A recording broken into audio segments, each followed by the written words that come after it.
भीमनगर भावसिंगपुरा हद्दीमध्ये अवैध दारू संबंधी माहिती आम्हाला मिळालेली होती आणि त्या अनुषंगाने एक जनाक्रोश मोर्चा काढणार होते. सेंट्रल एक्साईज आणि फूड अँड ड्रग्स खात्याच्या विरोधात अशी आम्हाला माहिती मिळाली होती. त्या अनुषंगाने आम्ही त्या ठिकाणी अतिशय 4 दिवसापासून कठोर अशी कारवाई केलेली आहे आणि अवैध दारूचा मुळापासून आम्ही नायनाट केलेला आहे. सर्व नागरिकांना विनंती आहे की जर आपल्याला काही अडीअडचणी आल्या तर सर्व भीमनगर वाशिमपुरा पेठनगरमध्ये आम्ही आमचे हेल्पलाईन नंबर दिलेले आहे.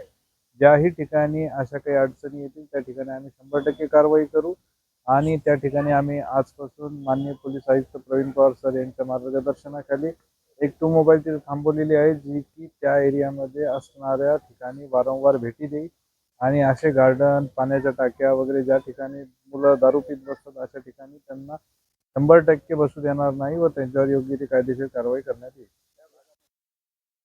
आम्हाला जे पण माहिती येणार, आम्हाला नगरसेवक आजी माझी असा काही संबंध नाही. आमच्याकडे जोही सामान्य नागरिक येईल आणि जी मदत मागेल आम्ही 100% त्याची मदत करू. दारूबंदी हे खातं वेगळं आहे. दारूबंदीच्या कारवाई वेगळ्या आहेत. त्या दारूबंदीचा आणि पोलीस खात्याचा संबंध नाही. त्या त्यांच्या कारवाई करत असतात. पोलीस खाते पोलिसांच्या कारवाई करत असतात आणि आम्ही 100% संपूर्ण कारवाई करत आहोत.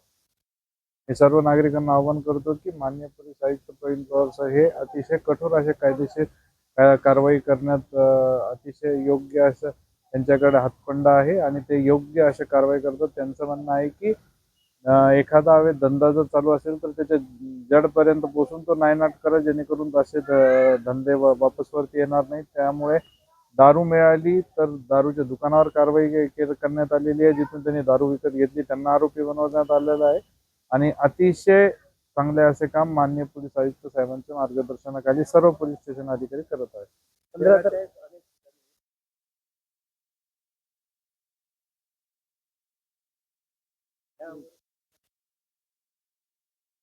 100% कायद्याला धरून हे धिंड निघलेली आहे. 3 दिवसापूर्वी NDPS गुन्ह्यामध्ये चांदमारी येथील 2 आरोपी पकडण्यात आले होते. धिंड म्हणण्यापेक्षा आपण त्यांना स्थळ पाहणी करून घेतलेली आहे. ते कुठे कुठे विकतात, कसे कसे विकतात याबाबत आम्ही त्यांना घेऊन जाऊन संबंधित ठिकाणी व्यवस्थित कारवाई केलेली आहे. पोलिसी भाषेत सर्व आरोपींना समजावून सांगितलेले आहे. 15 तारखेला जो मोर्चा निघणार होता तो मोर्चा रद्द झाला. 100% पोलिसांच्या कारवाईला बघून सर्व नागरिकांनी हा मोर्चा रद्द केलेला आहे आणि यापुढे तर पण त्यांना आमचे नंबर देण्यात आलेले आहे. हेल्पलाईन नंबर देण्यात आले आहे. मोर्चा निघायचा यापुढे तरी कधीच असा वेळ येणार नाही. पदाधिकाऱ्यांचे वगैरे काही नाही. जनसामान्य नागरिकांचे आम्ही सर्व एरियामधल्या भावसिंगपुरा भीमनगरमधल्या महिला आणि पुरुषांची आम्ही बैठक घेतलेली आहे.